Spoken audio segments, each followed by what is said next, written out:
Hi, everyone. Good morning, good afternoon, or good evening to you listening to us at the moment. You're welcome to an hour with NANGLA, which is a platform that celebrates the work being put in by activists in Africa in the area of gender-based violence prevention. Today, I am with our guest, Madam Namatama, who will be taking us through her journey. My name is Marita Nankeng, and I will let our guest for the day introduce herself. Thank you so much, Marita. My name is Namatama Mildred Pomolo Sakavilo, a gender and women peace and security expert. I'm a Zambian. I'm a mother of 3. The firstborn aged 18. He's in the university doing his second year in law. The second born is 16. He's doing his grade 11. And the last born is 15. She actually turned 15 on Tuesday. She's doing her grade 10. Yeah, so Belated I happy have 2 birthday sons. to her. Thank you so much. So I have 2 handsome sons and 1 beautiful princess. Yes.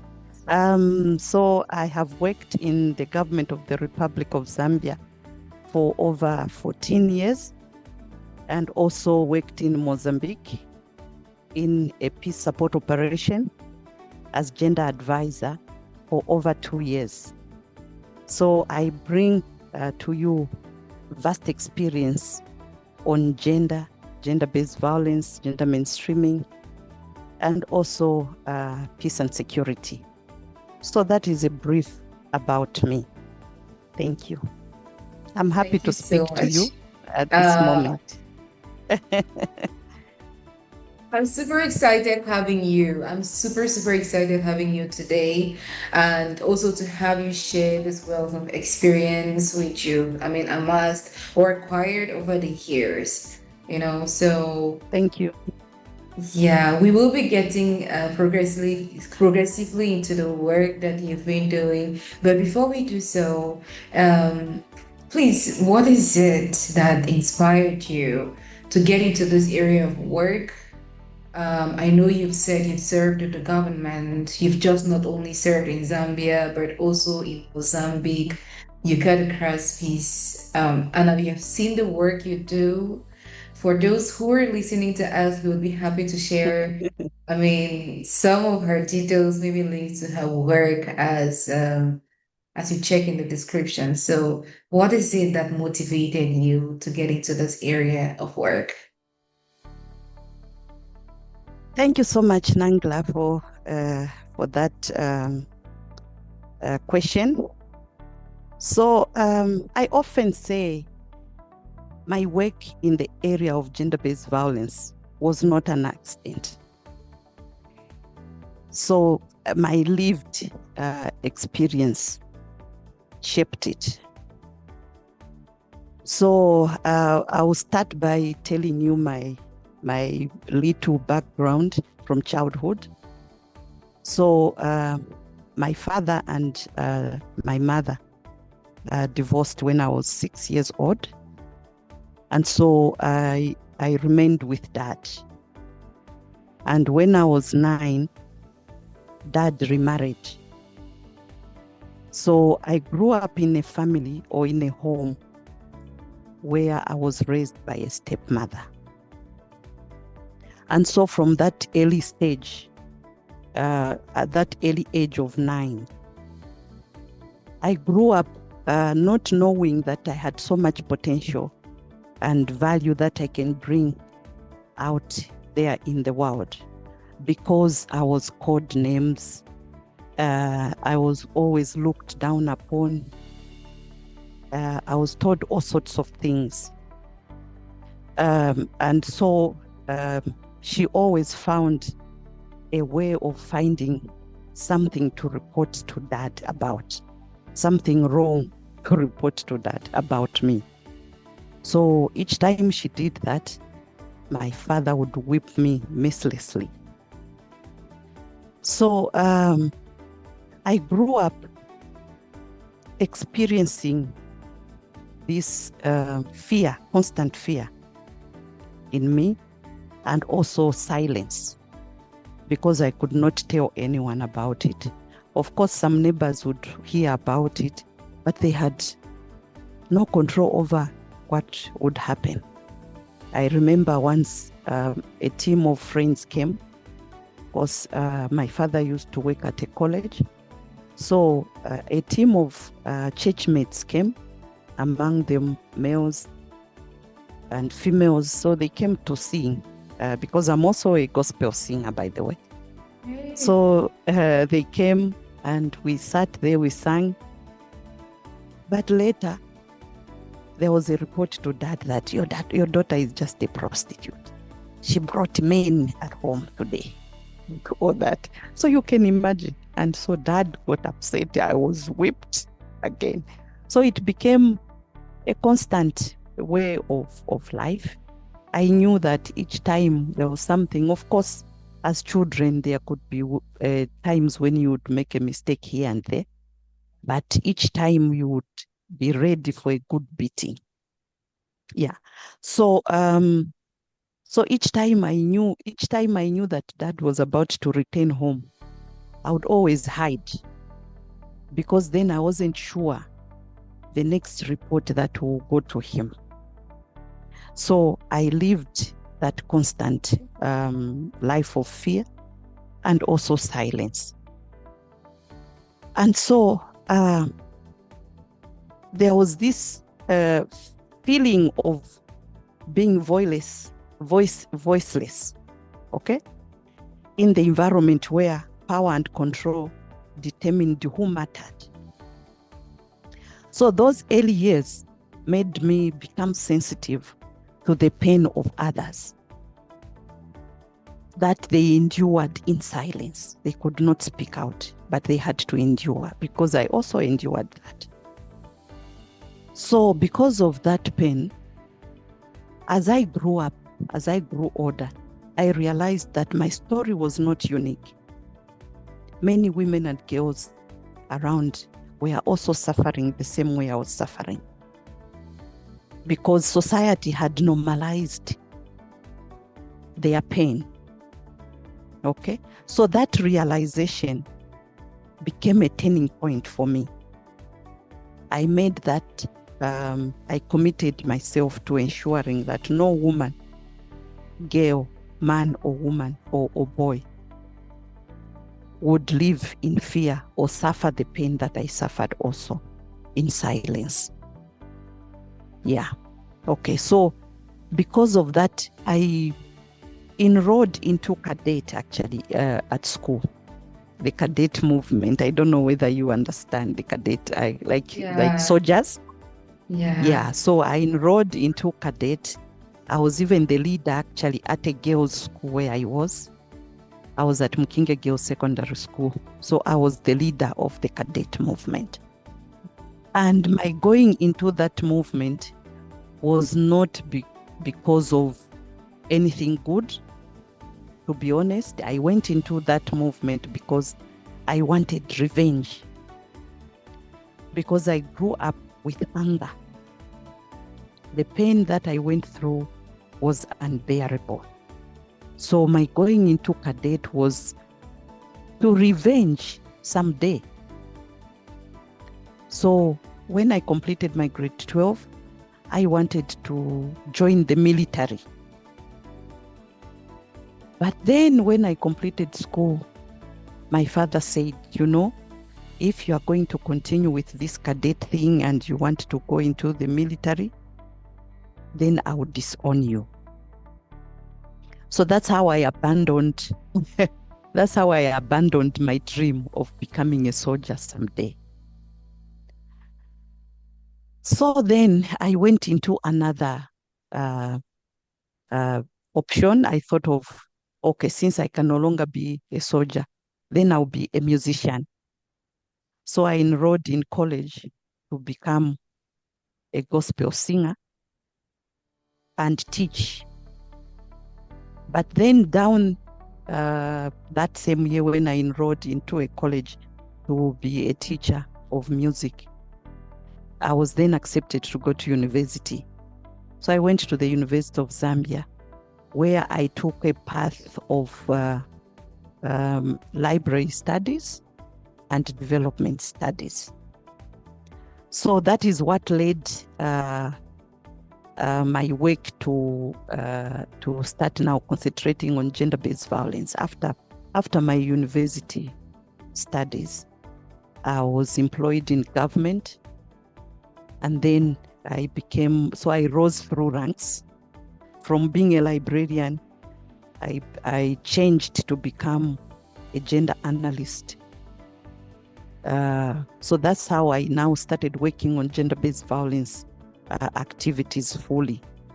So in my professional journey, I have worked with survivors whose courage to speak out reaffirmed my purpose.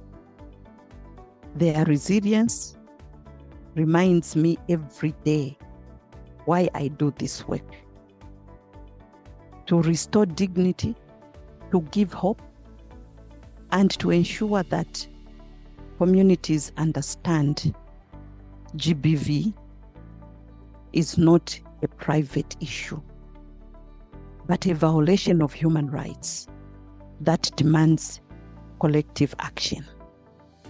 And so today, when I stand before communities, churches, policymakers, or peacekeepers, I carry not just the voice of those survivors. I carry the voice of that little girl.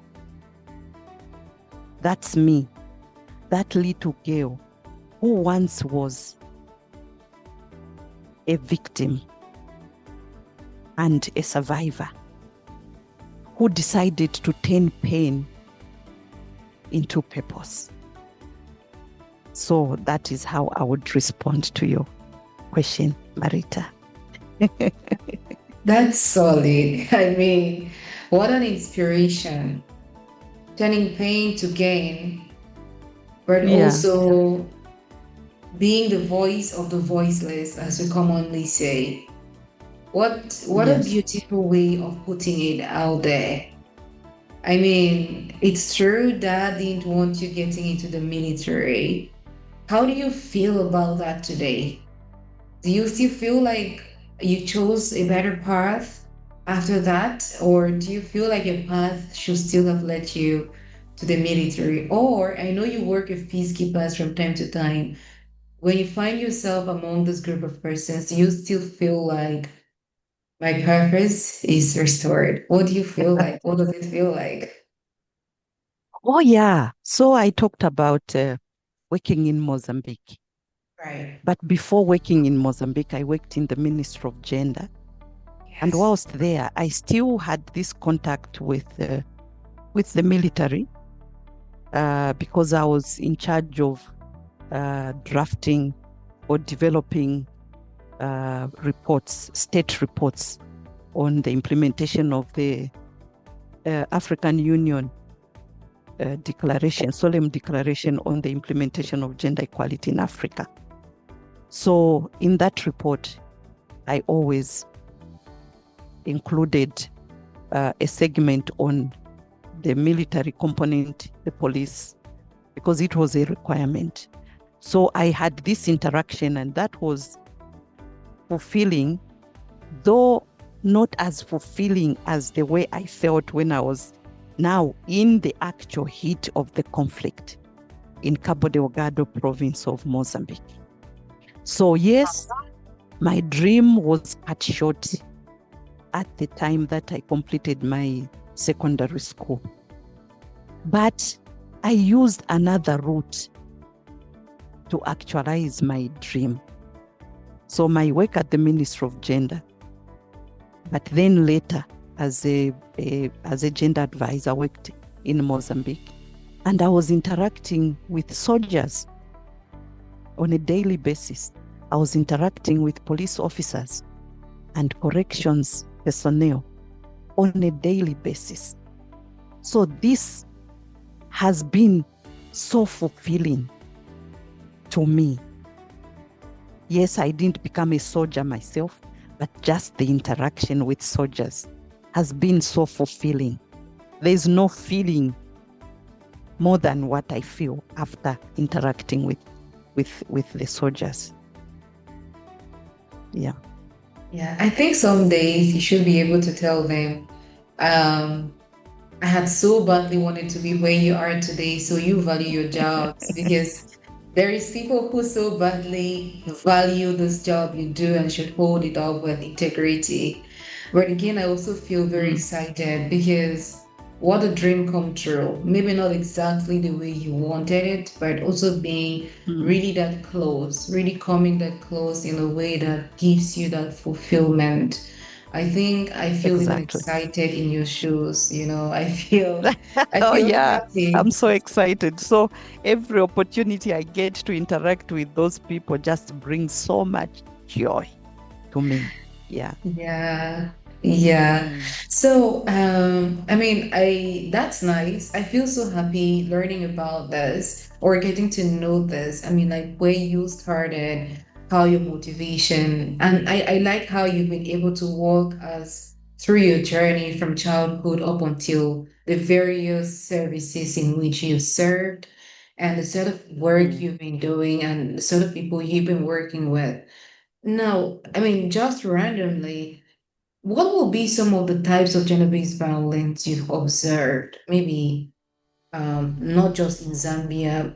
Let's stick to Zambia. Maybe in Zambia, what do you think is the prevalence rate of gender-based violence? Because I see this many times because when we talk of gender-based violence, a lot of people stick on rape. They do not really go right down mm, into issues such as harmful traditional practices, the economic aspect of mm. it, the mental aspect of it, the sexual Yeah. assault part of it, which could either be physical or even verbal. And some people even neglect the verbal aspect of it. So what is it that you observe? What have you seen? And what do you think really, really stands out in terms of occurrence or reoccurrence in the Zambian context? Okay, so in the Zambian context, I've observed um, that the most prevalent type of gender-based violence is intimate partner violence. There's also child marriage. It's at 29% as it stands. Of course, earlier it was at 42%. That was before we launched the African Union campaign on ending child marriage. It was at 42%. And then it reduced to 31%. But now we are at 29%. So it is prevalent, especially in rural areas. The other type of violence is psychological violence. And the most affected of anecdotal data indicates that the most affected are men because of not speaking out. Okay? So it is also prevalent. And then we also have sexual violence. It is also prevalent. There is also some physical violence, battery. Okay? It is also prevalent. Yeah, so according to the Zambia Demographic Health Survey of 2018, it indicates that women aged 14 to between 15 to 49 experienced physical violence during the period that the survey was being conducted. And 17% of the same age had experienced sexual violence. So it is a concern. By the way, in 2024 alone, the whole year, we had over 40,000 gender-based violence cases in Zambia. So you can see that it is still prevalent and it is still a concern. Yeah. Yeah. I mean, that those numbers are really, really high. And One thing Mm. I picked from your experience, talking about experiencing all of this as a child, is the fact that a lot of times through activism, um, we talk less about domestic violence, Mm-hmm. which is violence that occurs within the household. And you talked about, we generally shift that a little bit on the child protection concerns, Yeah. negative parenting, but poor parenting, and all of those. I feel like this is also an area of gender-based violence we really, really need to be talking about, because when you talk about domestic violence as a whole, which is that which happens within the household sphere, Yeah. it now helps us to tailor different interventions. And I was speaking to a colleague a couple of days ago, and I was telling this colleague that um, many times, even when we take women who are survivors of intimate partner violence to respond to their concerns, we rarely Mm. think about that holistic approach that also involves the children who are caught up in between that violence. And this sort of Mm-hmm. children that grow up within this dysfunctional household or homes grow up either carrying the same patterns along with them, or normalizing these patterns, or they grow up also becoming resilient and becoming activists, or they become Mm. even perpetrators themselves. So this is Mm. something which I think activists really need to consider as they design different programs that get to address gender-based violence, especially from a holistic perspective that includes just everybody. It is very, very important. Now, coming back to your experience on the prevalence of the different forms of gender-based violence, I saw that South Africa, who are your neighbors, are out there. I think G20, all in purple. I should be commemorating with them. I should be engaging in this with them. I'm in solidarity with them. I've been engaging a couple of their posts around this. And I say this because you said something that really got my attention. Maybe not verbatim, but also to say that gender-based violence includes everybody. It is everybody's Yes, concern.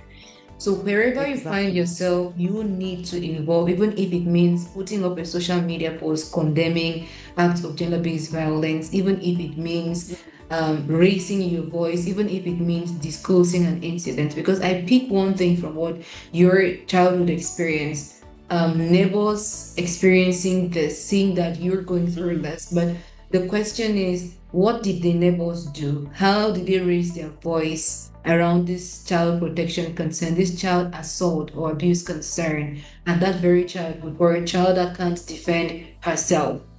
It is usually a very difficult thing, but I like that you came out of it very strong and have become that activist, that advocate, that person who is the voice of the voiceless at different levels.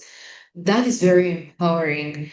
Now, having known what this prevalence level literally is like, and I like how you bring in the statistics to really show the prevalence and what the trends have been like over time.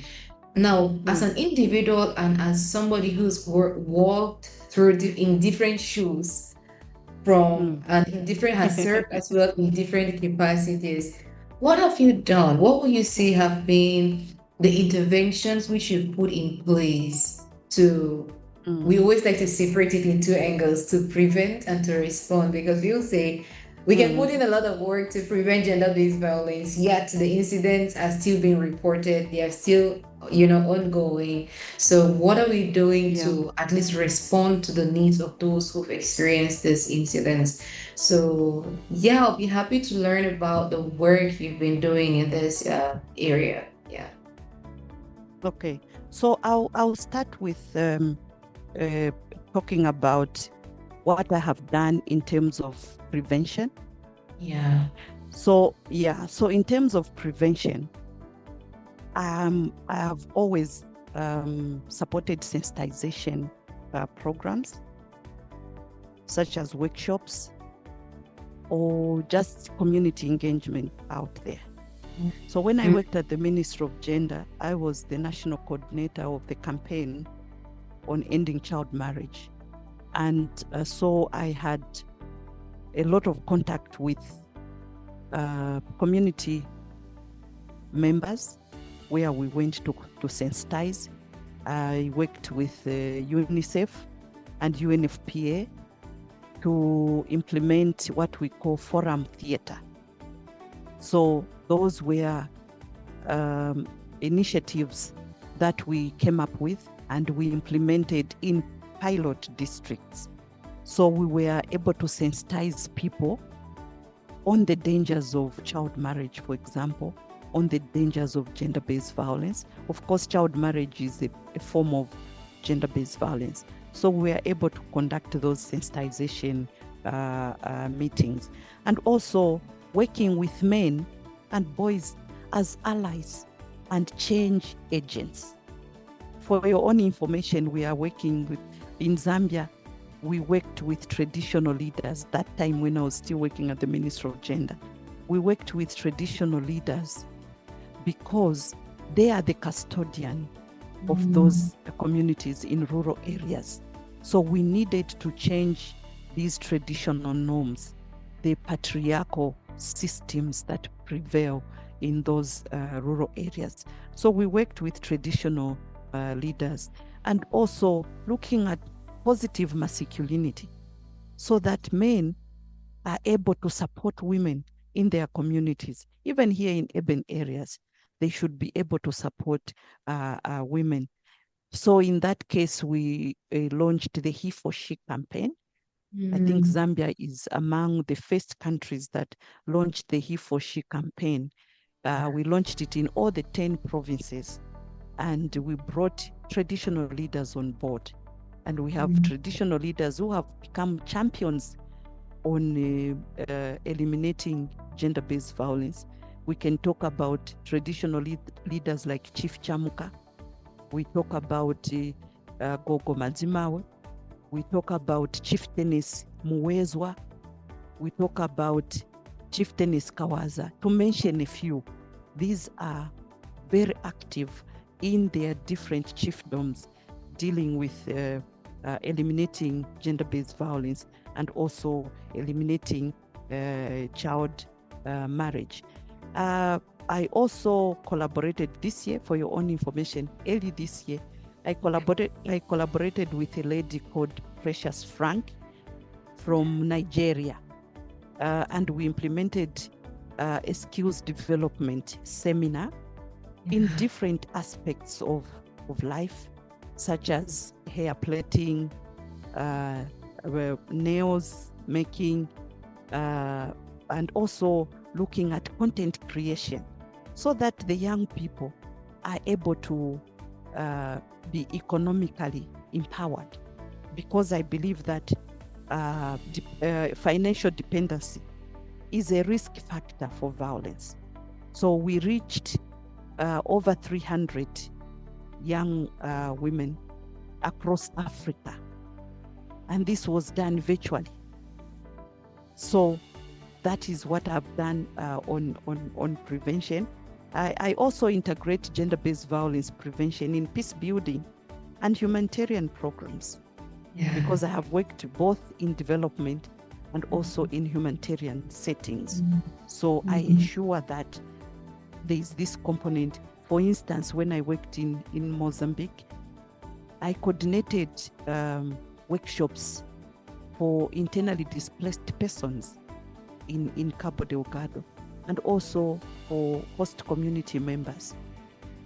So that is another aspect in terms of prevention. Coming to the response side, so I have always supported the strengthening of referral pathways.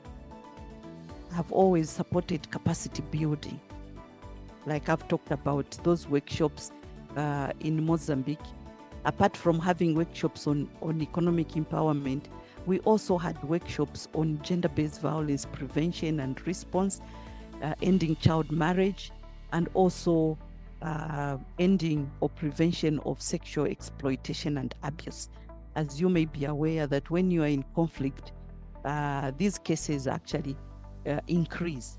So we ensured that we had workshops on sensitizing them on prevention and response to gender-based violence, ending child marriage, and also prevention of sexual exploitation and abuse, and also harassment, especially for the military and all the mission support personnel.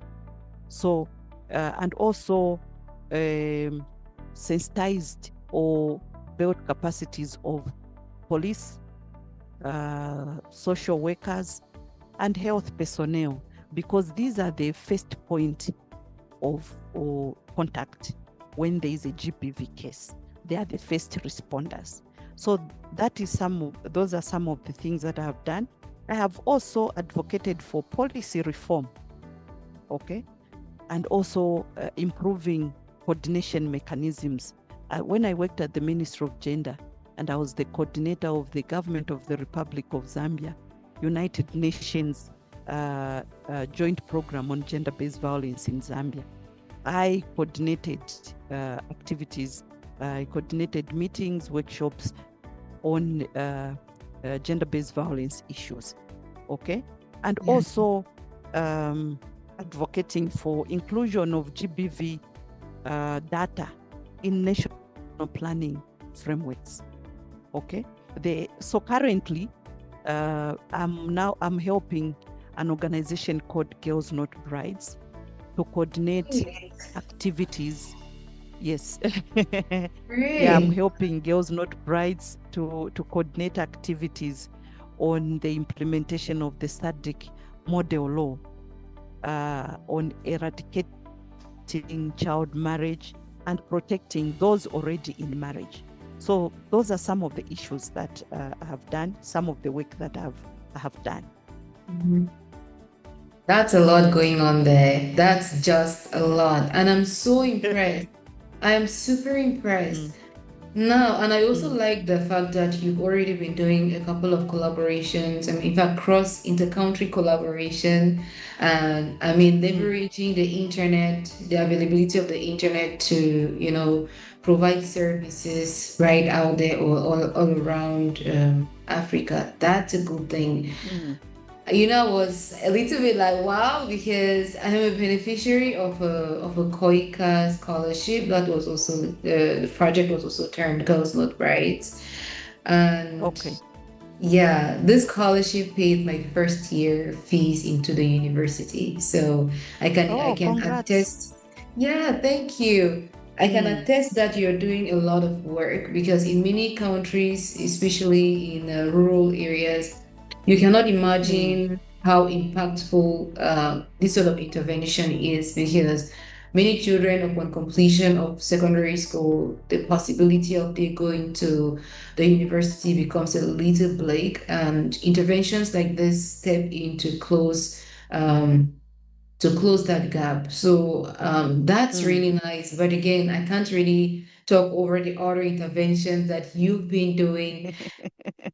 That's a lot of work.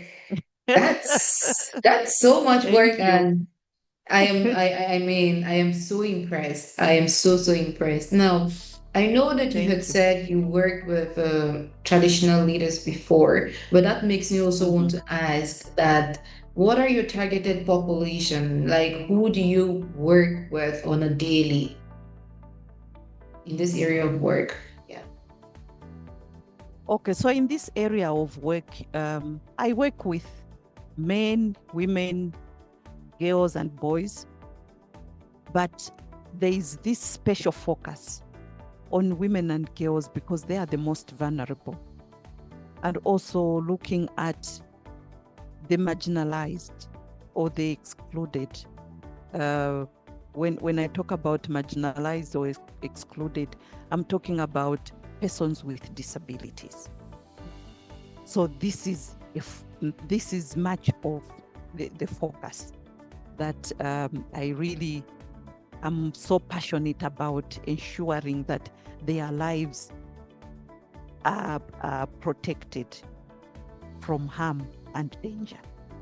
Yeah, so as I'm working with the traditional leaders, which I will be doing even on this current assignment from Girls Not Brides, I'll be working with traditional leaders to ensure that child marriage is eradicated at all cost in their communities. I mean, engaging men's engagement all the time Yes. cannot be overemphasized because many times they are the gatekeepers. And I also try as Yes. much as I can to celebrate the effort of men who are leading this Mm. change, who are Yes. raising their voices and putting in place interventions to end violence against women and girls. These are Mm. these are champions. These are the allies you spoke about not long Yes. ago. These are the Exactly. allies we should be able to leverage. And it's exciting to see that you are already looping them in. And this campaign, like you said, the He for She campaign was launched in all the Mm. regions. That's really nice. And I Yeah. really, it's my wish and it's my hope that they're able to implement this. And you even cited Mm. some of those he for she champions, which is quite good. And I feel like everybody that's listening to this right now should be able to, you know, strive towards Yeah. engaging men. And something I've been pushing Exactly. ahead for the longest now is to see how we can keep improving our information, education, and communication materials Mm. to project Yes. more men as as activists, project men as Mm. allies, celebrate men already doing this change, even if it means putting up billboards at the central part of our Mm. cities to celebrate the men who are leading this change, having them at the forefront of Yes. advocacy and policy dialogue sessions, which is what you do already. Let them lead Mm. the change. Let's highlight Yes. them. And for real, they are assets. They are assets. Yeah. We cannot do this without them, and we cannot keep painting No, them we as the can't. Yeah. perpetrators. They are Mm. amongst men. They are. It's true they are the perpetrators, but also there is a resource, and this resource are those who are the activists. So we should be able to leverage their availability and their capacity to bring Exactly. Yeah. about the change. Mm. Mm. Yes. We are doing very well as Zambia, because most of the traditional leaders, the majority men, are actually champions on eliminating gender-based violence. In that regard, they have even developed bylaws which are aligned to, yeah, the bylaws that are actually aligned to our legal framework, including the constitution. And then we have some who have actually established village-led one-stop centers to be able to provide services for GBV survivors. So they are doing a great work out there. So we need Wow. to celebrate them, the men, yes. Wow. Yeah. You see, Mm. this is good. These are promising practices, which maybe if you're listening to us out there, this is something which you want to maybe link up with Namatama to see how you can implement this in your country as well. I mean, going to the point of having the not just the buy-ins of traditional leaders, but having them leading the change, walking the talk, is a great Yes, milestone. It's a great milestone. exactly. Yeah. Mm. Yeah, so Yeah. if you want to do something similar, link up with Namatama. She should give you the strategies. How did they get to the point where their traditional leaders are actually able to lead all of these strong and powerful interventions in their communities? So building Mm. sustainable structures. Sustainable Yes. structures, building, structuring bylaws linked that are tied to national strategies.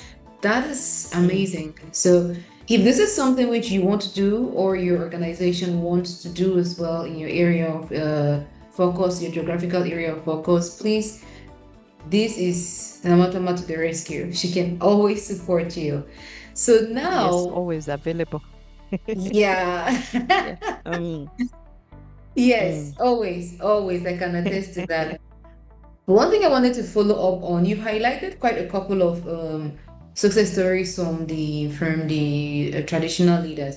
Are you able to maybe Mm. expatiate a little bit more on that for us to really get into some of those wow moments you've achieved that really continue to encourage you to go forward, like your success stories, some success stories which you've documented already as a result of your interventions over almost Mm. a decade, decades, let me say almost a decade, over decades. Yeah, Yeah.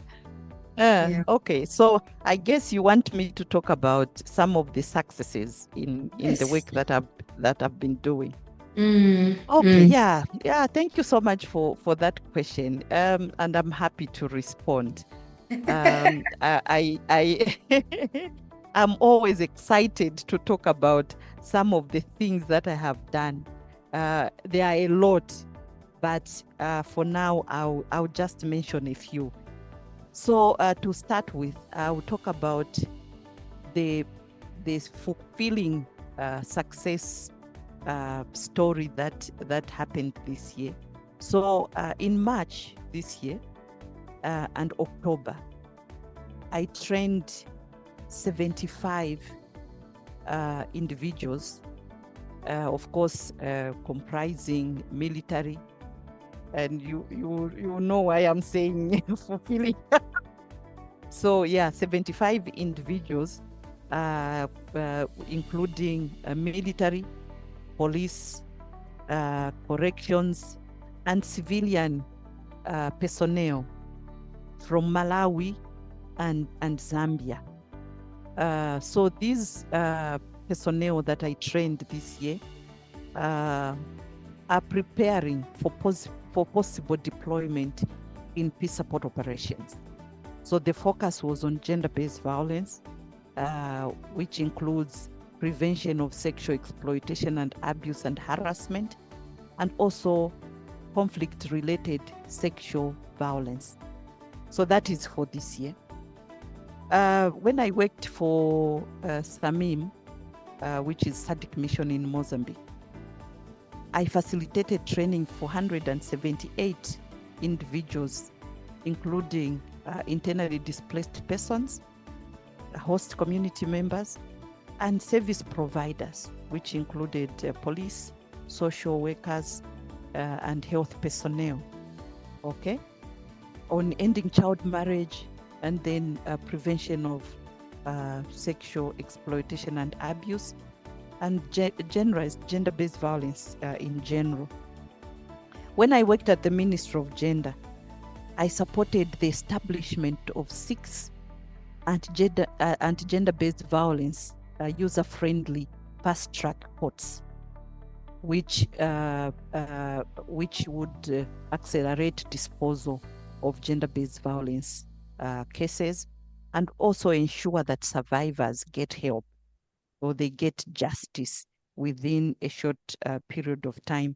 I also supported the establishment of health facility and village-led one-stop centers. So these one-stop centers have all the personnel that help in the referral pathway.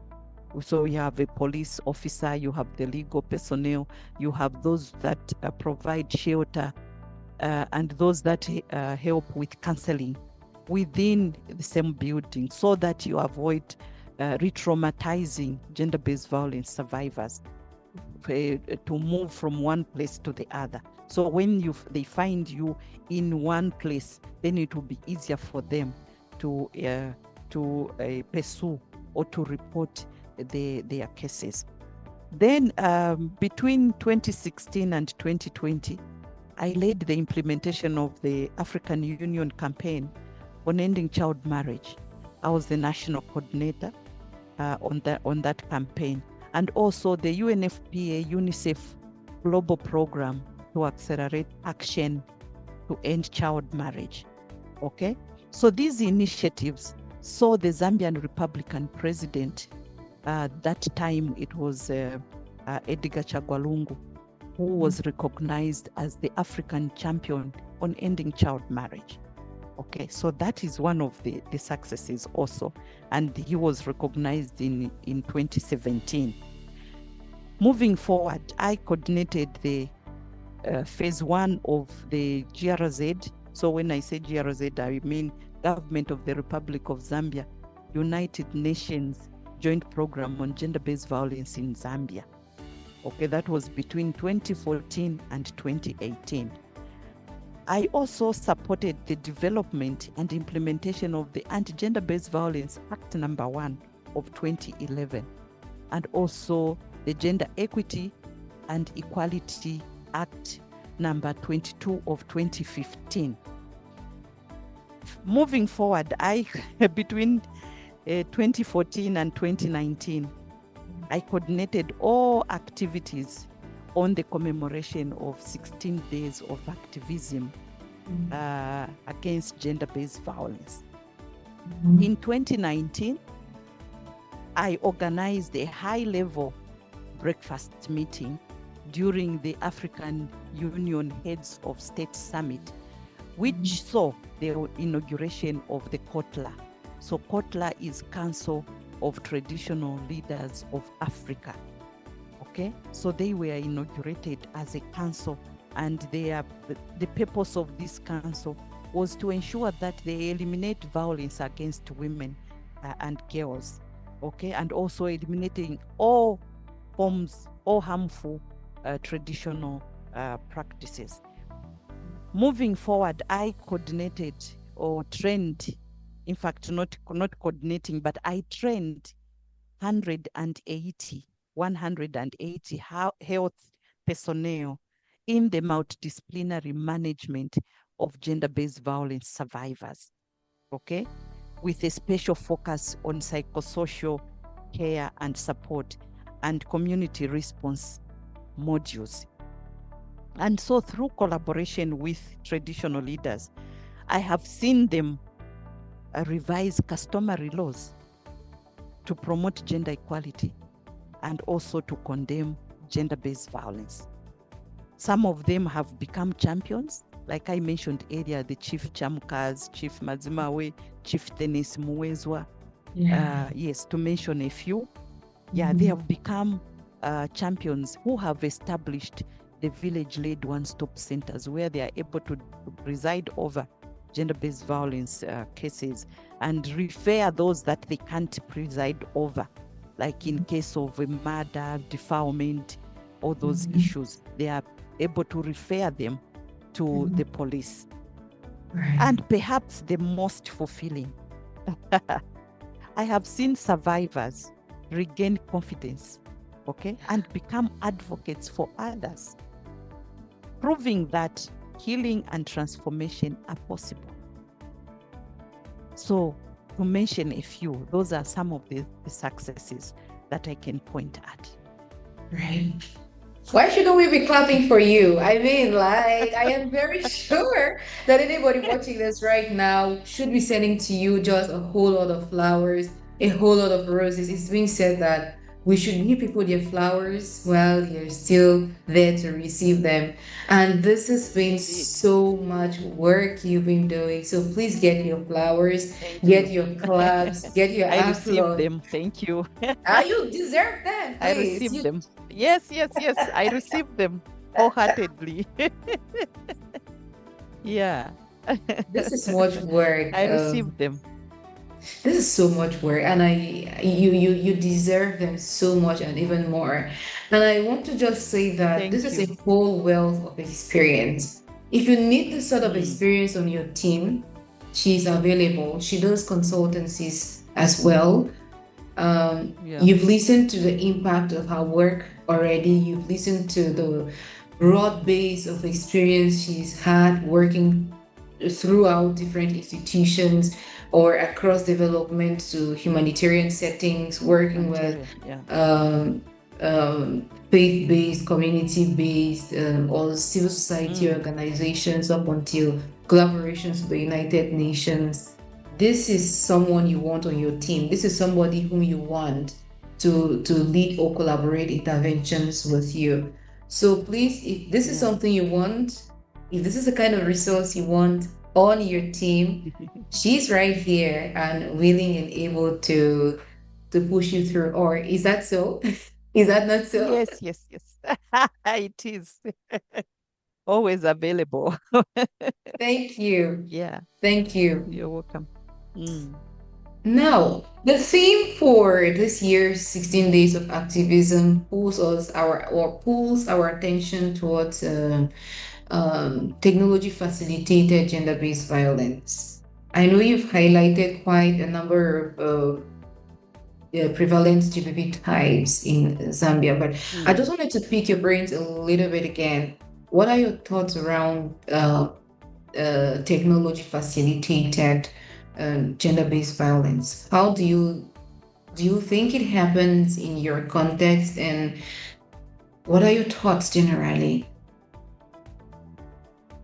Thank you so much for that question. Though I didn't see it coming, but I know. our attempt, yes. I So know. yes, it's happening. I see it happening, even Yeah. in our country. We have seen a lot of messages on social media flying out there. We have seen people insulting each other on social media. So this is happening. Yeah. Yeah, even in our country, it's happening. Yeah. And it has also resulted in a lot of harm, even among people who are married or those that are just maybe having a relationship. Yeah, so this is happening even in my country, and it has to be dealt with. Surely it has to be eradicated or eliminated. It has caused more harm than good. Right. That's correct. I mean, these are just the changing trends, and this is something that needs to inform our approaches to service provision, our awareness Yes. raising as well, to let people know. There used to be this famous question I would ask during my training of service providers: where does gender-based violence happen? And when I looked at the theme for this year, it reminded me that many times we talked really less about the technology facilitated gender-based violence type, because like you talked Yeah. about it, you've mentioned the verbal, the abuse angle of it. This is where people get to also stalk survivors as well, Yes. and stalking is also a very big form of gender-based violence that's really talked about. This is also where you Yes. see people luring children, oh, come to this place, and before you get there, you get just hear that the child was being raped. This is where they ask for children's nudes. This is where they get Yes. people's And now with the coming in of AI, yeah. we are again seeing another angle of the West kind of Yeah. technology facilitated gender-based violence. Mm. And also bullying. We haven't talked about bullying. There's cyberbullying also. Yeah. Yeah. So Yeah. those are some of the issues, yeah, that are happening around. Exactly. Exactly. Mm, And we really yeah. need to work around we really need to work around this, because many times Yes. it is very highly facilitated. This is where you hear people sending children money, or you receive this amount, come to Mm, this place. And yes. these things are all technology facilitated. So this is another angle. Mm, In as much as yes. technology helps us in raising awareness, we should also raise awareness around the fact that this is another medium that facilitates Yes. different GBV types, and we need to tackle that. Yeah. So Exactly. Yeah. yeah, we talked a lot about your achievements. We talked a lot again about your impact stories and the sort of work you've been doing. Yes. But I do Mm, not want us to end this discussion without tackling the challenges which you face in this area of mm, work. Generally, sometimes when yes. you listen to people's achievements, it's as good as, oh, it looks like it was so rosy. Maybe it was just a walk down Mm, the park. But did you yeah. have you encountered any challenges, any difficulties? If yes, what have they been like? Mm, yeah. So challenges uh, have been there. Definitely, we can't run away from that fact. So challenges have been there, and I think I have about four challenges that that I looked at and I thought I could bring to your attention. So the Yeah. first one is that of pervasive stigma and silence. So the deeply rooted culture of silence, of which I also talked about in my own story, the silence. Yes. Yeah, so the deeply rooted culture of silence, stigma, and victim blaming Yeah. prevents survivors from reporting GBV cases and accessing help, especially when the perpetrator is a relative. So you are Yeah. thinking, if I report, or the relatives themselves will say, if you report this to the police, then you see what you will do to you. So they are blaming, or they will say you caused it on yourself. Yeah, so victim blaming. Okay. So Yeah. they tend to keep whatever happened to them to themselves and not report. And so there Yeah. are a lot of reporting. There's a lot of underreporting Mm. in most of these communities. The second one is limited resources.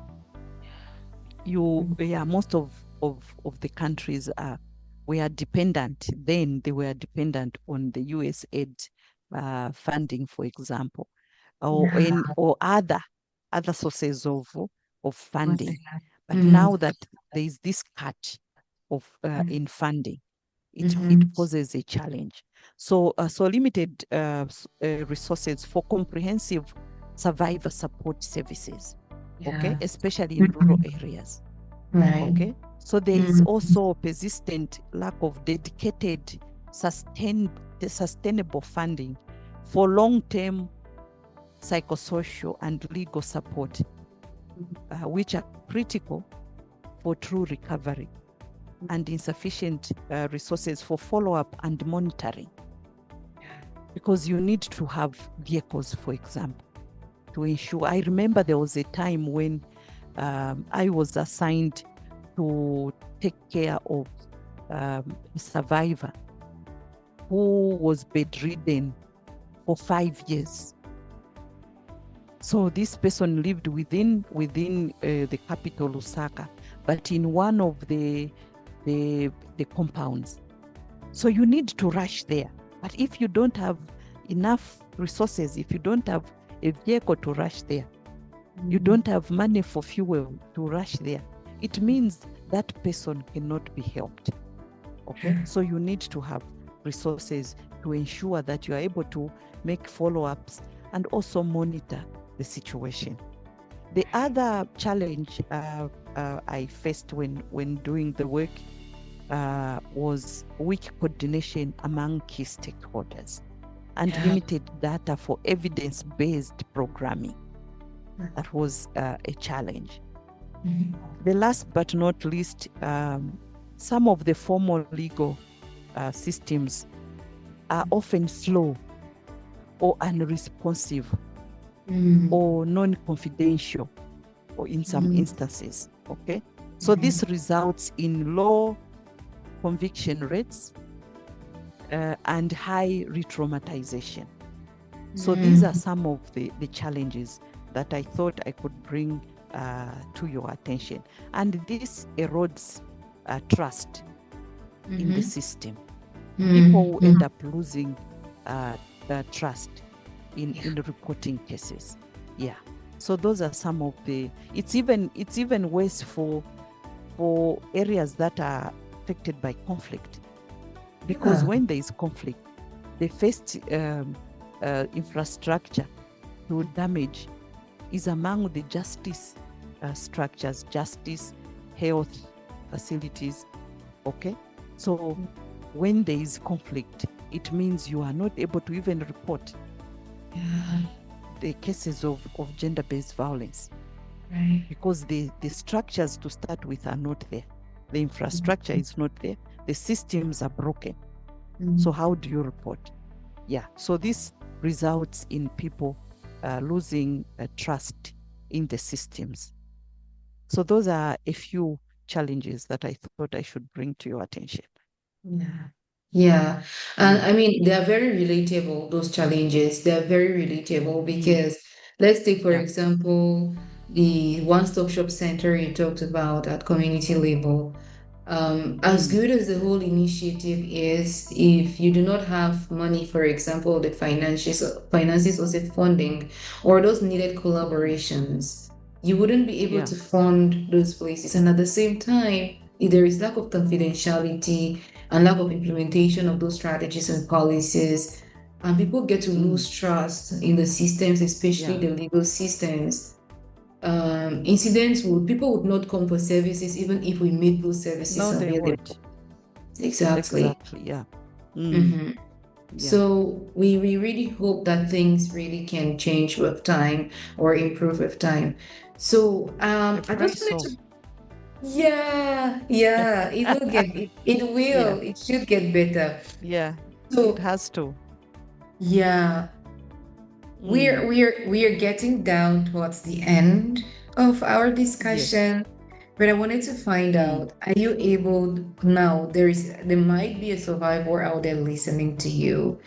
Your work also cuts mm-hmm. across in engagement with policymakers and different stakeholders. What would be your final words to those people, or an advocacy statement to this group of persons listening to you? Yeah. Yeah. Okay. Yeah. Of course, I would definitely have a statement for survivors and also the public. So for the survivor listening to me right now, I say you are not alone. Okay? You are not alone. So what happened to you is not your fault. You have to always remember that what happened to you is not your fault. Therefore, you have the right to be heard, supported, and to live free from violence. Please reach out when you are affected. Please reach out. Help is available. So that is my message to the survivor listening out there. And to the public, I want to say gender-based violence is everyone's concern.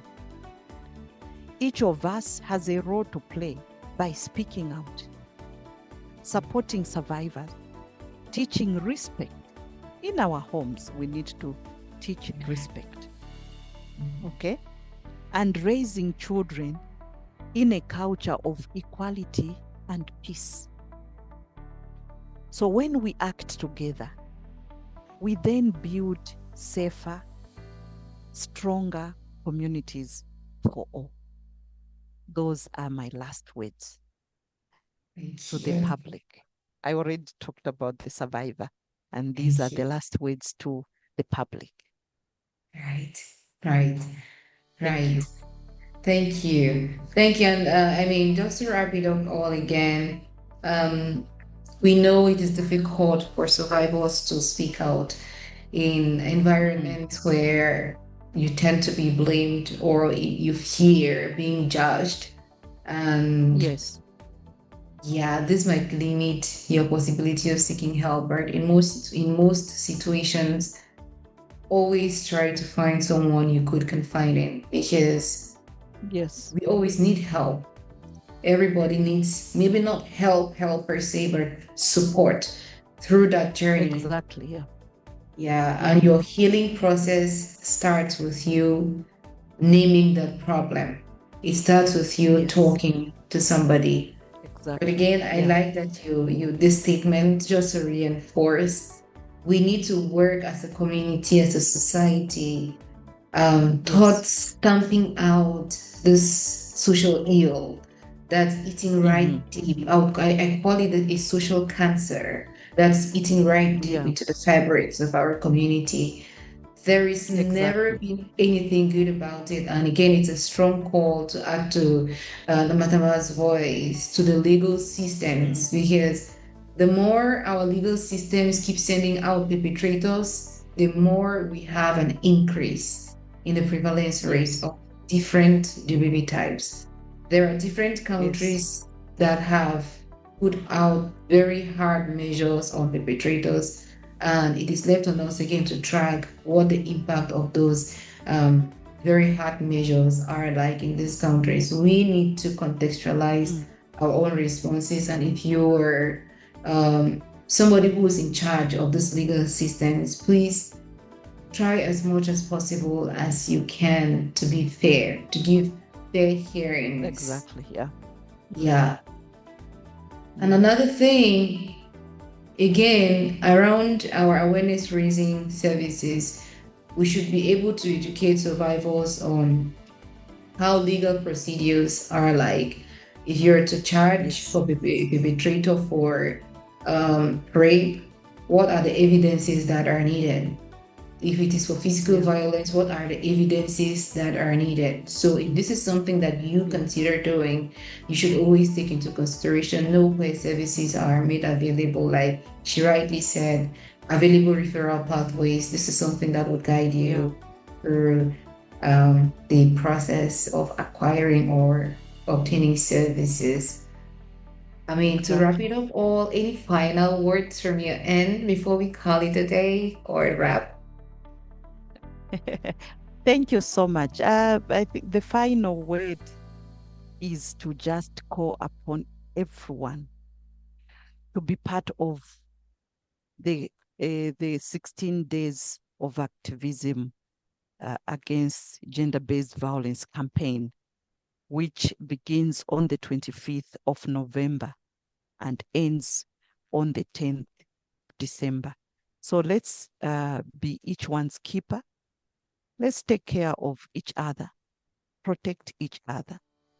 But of course, it should not just be those days that I've talked about from 25th to November to 10th December, but it should be our everyday life to protect lives out there.